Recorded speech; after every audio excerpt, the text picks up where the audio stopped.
Sunday school, however, did not have any eye to any calendar other than its own. And so I preface that because today we're going to talk about the death of Sarah.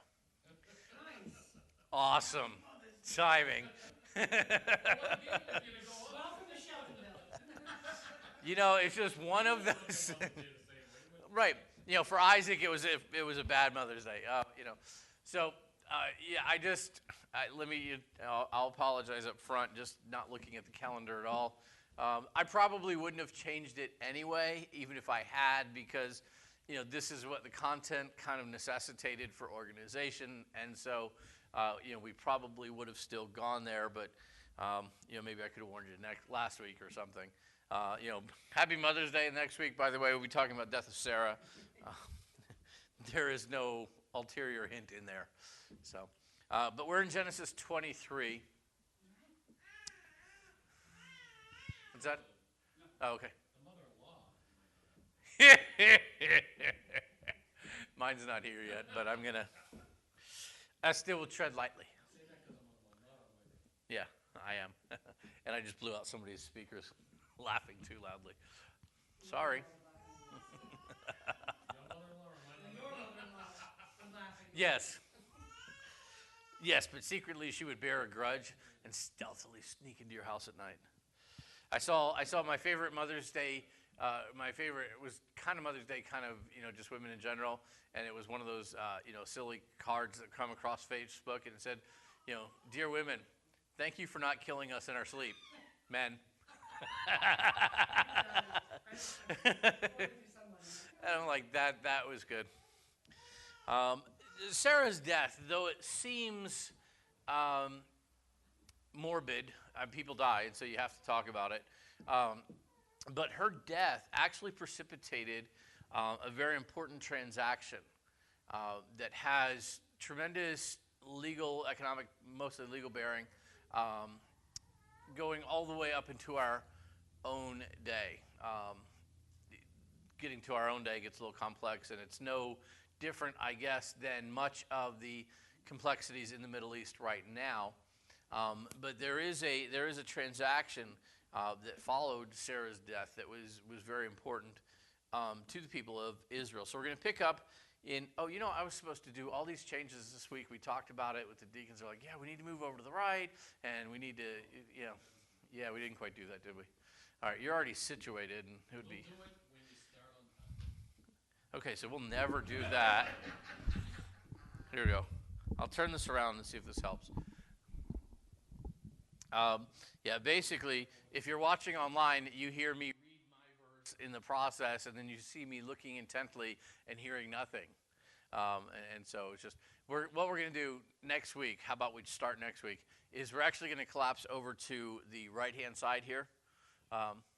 So it will just be, we'll get the video closer, we'll get a microphone, and so hopefully it'll be, by condensing, we'll get the sound a little better for our online audience, such as it is. Mostly Mrs. Mickle, I guess, but but you never know who else might jump in. And so we just try to be aware of those things as they come up. So you won't have your all-day seat, you'll have your Sunday school seat, your Sunday morning seat, your Sunday night seat, anyway. So Genesis 23, why don't we begin in verse 1? Seems like a good place to start. And we'll read through only 20 verses, so we may actually get through the entire chapter today. That is my goal. And we'll see how we get. Let's see. Sarah lived 127 years. These were the years of the life of Sarah. So Sarah died in Kirjath Arba, that is Hebron, in the land of Canaan. And Abraham came to mourn for Sarah and to weep for her. Then Abraham stood up from before his dead and spoke to the sons of Heth, saying, I am a stranger and a sojourner with you. Give me a possession of a burying place with you, that I may bury my dead out of my sight. Okay, so let me jump in right there real quick. So Sarah's dead, 120, how many? So just for trivia, there you go, 127 years old. And that becomes a little bit significant. We find later on how long Abraham lived, or how old he was when he died. And so we get a sense of how long he was without her. that becomes an important detail. What we're going to find in a few chapters is that he actually remarries, and so has another wife and actually a whole bunch of other kids too. So, but you get a sense it's on the order of several decades, 50, 60 years that he is, that he dies after Sarah. So pretty good span. The sons of Heth, the children of Heth. Who are the Hethites, for lack of a better phrase? They are native to the land of Canaan, and they are related to the peoples who would become the Philistines. There is some debate in historical circles who the Philistines are that are referenced throughout much of the book of the Bible. They culturally are not related to, or don't seem to be related to, a lot of the peoples of Canaan otherwise. Their culture was very different. And there's some conjecture that they were, kind of moved from one place to another place and then eventually landed in the area that we would know by David's time as the area of Philistia, kind of a different area. But the Hethites, the children of Heth, they're native Canaanites. They live, own in this land. It's their area. It's down in the area of Philistia, and so you, as you think about the nation of Israel along the Mediterranean Sea, Heth would be south and west, of what we would typically think of Israel's borders, at least as they are today. So just kind of give you a very dirty idea of where they might be. But these were just native Canaanites. And so Abraham goes to these, the people of the land. How much land does Abraham own? Right. Both of you are correct, actually. He owns a lot of land that God has given him, but he technically owns no land. He is a sojourner. He's a pilgrim. Everything he owns is in tents, and he literally just travels the land and, squats here for a while, squats there for a while, sits here for a while. Hebron, the area of Hebron, was an area that he frequented in that area, and that was not far from Heth. But God had promised him all of this land, but Abraham did not physically own any of it. And so, which is not to say he wasn't wealthy. He was wealthier than many of the nations who he moved through, just in sheer volume of people and wealth and disposition. And so he goes to, and we're going to see that dynamic play out as we keep reading here. And so he needs some place to bury his wife. He's content to live anywhere and everywhere he chooses, but when it comes to burying, he wants to, have some place to do that. He's going to need, because bodies don't move once you bury them, and so that's got to be a stationary place. He does not. So anyway, keep going in verse. I'm sorry. Oh, we have a question. So we can assume, though, that Sarah was still with Abraham when she died? Because Yes. it said in verse 2, when Abraham And he came came to mourn for Sarah. Yeah, he Almost came to sounds mourn. like he wasn't with her when she died. Yeah, well, it's not impossible that there was some physical separation just in the process of him moving, going back and forth. Sometimes, as businessman, tradesman, whatever, he may have journeyed without her. I would read that more as he came emotionally. It came to be a time of grief. So I wouldn't read too much into he came to as in like he was physically removed. That's not impossible, but it was just like he came to this point in his life where it was time to grieve.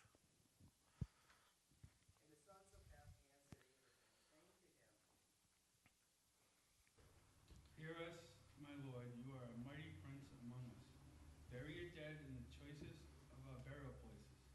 None of us will withhold from you his burial place, that you may bury your dead. Then Abraham stood up and bowed himself to the people of the land, the sons of Heth. And he spoke with them, saying, if it is your wish that I bury my dead out of my sight, and I'm sure it was, hear me and meet with Ephron, the son of Zohar, for me. That he may give me the cave of Machpelah, which he has, which is at the end of his field. Let him give it to me at the full price as property for a burial place among you. Now Ephron dwelt among the sons of Heth, and Ephron the Hittite answered Abraham in the presence of the sons of Heth, all who entered at the gates of the city, saying, Nay, my lord, hear me. The field I give thee, and the cave that is therein, I give it to thee. In the presence of the sons of my people, I give it thee. bury thy dead. All right, so let me jump in here. Where was this whole negotiation taking place? We get a place marker here as to where this was actually happening. Well, they're near Hebron. They're near Heth, in Heth, or actually just outside of Heth. You get that phrase in here in verse 10. Ephron the Hittite answered Abraham in the presence of the sons of Heth, all who entered in at the gate of his city. So they are right here, just outside the gate of the city of Heth. This is a common location for business to occur. Much of a town's business was actually decided not in the city, but outside the city, at the gates of the city. And certainly anybody coming looking for wisdom or coming looking for a judgment, this is where they would go. This is where the elders of the city, the wise men of the city, would kind of hang out all day long, and this is what they did. They chatted, they talked, they handled the discourse and the commerce of the city. They, offered wisdom where it was asked. They made deals, bargains, trading, and offered judgment when and if they were, of that stature to render judgment. But all of that was commonly done here. And so, Abraham is there to deal. He's there to trade. And he says, look, hey, would you, I need a place to bury. And they're like, hey, bury your wife, any of our great, you are a lord among us. You're a prince among us. We recognize that you are a sovereign power unto yourself. And we're good to be on good terms with you anywhere you choose. And so he says, look, can you talk to Ephron the Hittite? So he apparently knows the field. He already knows where he wants to bury her, in this cave in Machpelah that belonged to Ephron the Hittite. He had done his homework and knew all of this. I think he didn't know Ephron because he's like, can you talk to Ephron for me? And Ephron's like, right here. Go ahead. So you get a little bit of comic relief in this when you begin to kind of peel back the layers that, Abraham had done his homework, but maybe it was formality, but maybe he just never met the guy. And he's like, no, I'm right here. You just asked. So we move on, and they get into the commerce end of this. Now, as we read, and as they talk about the word they keep throwing around is give. Can you give me the field? Understand that when we think of give, we're thinking a cashless transaction. Hey, give me something. You expect nothing in return. That's kind of the connotation, the baggage that we put with the word. The idea of give just means to transfer ownership. That may or may not include price. And in their case, that becomes an issue because they want to give in the sense that we use the word, and Abraham wants them to give in the sense of, no, transfer me the property, but I will pay for it. Right, full price. And he's mentioned that, and he's going to have to kind of really reiterate that. It becomes kind of important. So wherever we left off. Oh. Then Abraham bowed himself down before the people of the land. And he spoke to Ephron in the hearing of the people of the land, saying, if you will give it, please hear me. I will give you money for the field. Take it from me, and I will bury my dead there. And Ephron answered Abraham, saying to him, My Lord, listen to me. The land is worth 400 shekels of silver. What is that between you and me? So bury your dead. And Abraham listened to Ephron. And Abraham weighed out the silver for Ephron, which he had named in the hearing of the sons of Heth, 400 shekels of silver, currency of the merchants. So the field of Ephron, which was in Machpelah, which was before Mamre, the field and the cave which was in it, and all the trees that were in the field, which were within the surrounding borders, were deeded. Unto Abraham for a possession in the presence of the children of Heth, before all that went in at the gate of his city. Okay, that's significant. As you read through it, on a quick read through, you may miss it, but one thing that you cannot argue with is the politeness of this transaction. Everybody was like wicked polite. Abraham's bowing, and Ephron's like, it's 400, but really, what's that between us? And so he gives the amount out there, what it's worth, what he'd consider selling it for. Kind of eludes the fact I'm not really worried about the money, but Abraham is, and so Abraham weighs out the money with all of the men of the city there. They're all there. They all witnessed his transaction. And then we find in verse 18 that it is deeded to him. We tend to think in terms of, if we're not careful, we tend to think in kind of almost evolutionary terms that we have evolved and people who lived hundreds and even thousands of years ago were incredibly uncivilized and could barely, do basic math and hold things together. What we see here is quite the contrary. We find even in this rudimentary civilization, as we might think of it, there is enough of a legal code that there is a deed drawn up and that is defined. If you go back to verse 17, the field of Ephron, which was in Machpelah, which was before Mamre, the field and the cave which was in it, and all of the trees that were in the field, which were within all the surrounding borders. That is a pretty defined deed. It says, here is this cave. We all know this cave, but here are the borders. He gets the field, he gets the cave, he gets the trees. I mean, they covered the common things that you might see today. We might add like mineral rights and a few other odds and ends to our deeds. But this is an actual deed of some definition that is drawn up, that is agreed to between Ephron and Abraham, and there are people there who witness this transaction being done. And so you have this, this sense that, this is pretty civilized kind of arrangement. That, they negotiate, there's money, there's deed, there's witnesses, there's all of this that's done. And so Abraham buys this field from Ephron. Now, the significance of that is something that we don't want to miss out either. Because this gave Abraham ownership of property in that area. He is legal owner of that land. He bought it. He paid for it. He got a deed. As he continues to journey, is that still his land? Yeah. As his family, a couple generations later, moved to Egypt, is that still his land? Yeah, because it really doesn't matter where you go. You can own land in Zimbabwe. Well, maybe not a good example. I don't know what their government's like, but you can own land, say, in Washington State, and it could be right up in Bellingham, Washington. You could go from Bellingham, Mass, to Bellingham, Washington, and you could own property in both places. And you could be at one place, and 2,000 miles away is your other place. Is it still yours? Yeah, proximity has no bearing on ownership. Ownership has bearing on ownership. So as the children of Israel, Israel's children, Isaac, Jacob, moved to Egypt, is the land still theirs? Yeah. Do their property rights get trampled upon? Yes.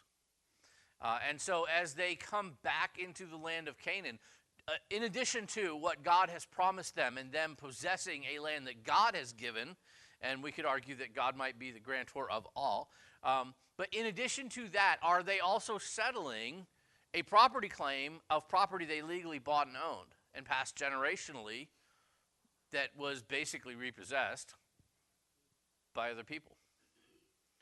That becomes significant in legal theory as to, when the children of Israel go into the land of Canaan later, there is that element that God has given them property, and they are, executing judgment and taking property that God has given them, and you can't understate that. You can't miss the significance of that, though people would argue it, but what you can't argue is they also own some of that property, and they had a right to recover it at whatever means necessary, because it was theirs regardless of who was actually living there, unless they sold it, and they didn't. They bought it, they paid for it, they have a deed, they own it.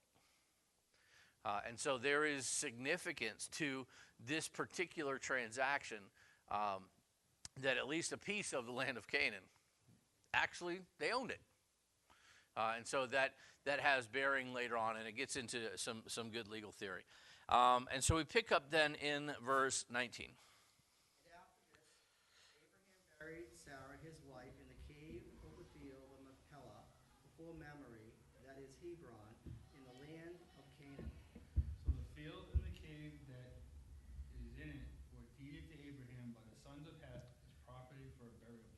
So you get the feeling here that the fact that this was deeded to them is important. It's mentioned a couple times that this was deeded to them. The significance in the aside from the legal theory, is that this is actually going to become an incredibly historically and archaeologically significant place. Because what we're going to find here as we continue reading is that Sarah is buried here. When Abraham is buried, where do you suppose he gets buried? In that cave that he bought for burying place. Right. When Isaac dies, he gets buried in that cave. When Rebecca, his wife, dies, Rachel, his wife, dies, excuse me, she gets buried in that cave. When Jacob dies, he gets buried in that cave. Even though he's going from Egypt at this point, they actually have a convoy. Now, Jacob is actually embalmed, but he's then transported from Egypt to this cave that is buried there. Jacob's wife is buried in that cave. Which wife, interestingly enough? How many wives did Jacob have? 2 wives and 2 concubines, so you could argue 4. He had 4 mothers of his children. Anybody remember who? You have Leah, you have Rachel, and then the 2 concubines who, I don't even remember their names. Rachel was the woman he loved, but who was his wife that was buried in the cave? Leah. Rachel is actually buried just outside of Bethlehem. She died giving birth to Benjamin. So you have Sarah and Abraham and Sarah. You have Isaac and Rebekah. You have Jacob and Rachel. And then 400 years later, the children of Israel leave the land of Egypt. And what do they carry with them? The sarcophagus of Joseph. And guess where they deposit that? Same cave. So I don't know that we have discovered that particular cave yet, but archaeologically, probably simple burials. So there's not much there to see. But historically, archaeologically, that would be a pretty significant find, as all of the patriarchs are buried in the exact same place. Pretty cool. Pretty cool. Plus, it gives them legal standing, legal ownership within the land of Canaan. And that really is why that story is included, other than she lived, she died, and she had to get buried somewhere. All right. Questions, comments? We're being invaded, but no. Got through a whole chapter. How cool is that? All right, let's pray. Father, we love you. We thank you for the opportunity to just get into your word and let your word get into us. Father, would you instruct us? Would you teach us? Though there's not a lot of compelling, applicable truths here that we've covered, yet still you've promised your word would not return void to us. And so there's much that your Spirit can do with your word in our hearts, and we ask that you would. Father, for the hour that lay before us, would you honor us with your presence as we worship you, as we hear from your word? Would you speak to us? Would you meet with us, we pray? Would you draw your people into your house, and would you draw many other people into your house that we may celebrate who you are today, as well as honoring our mothers? Well, thank you in Jesus' good name. Amen.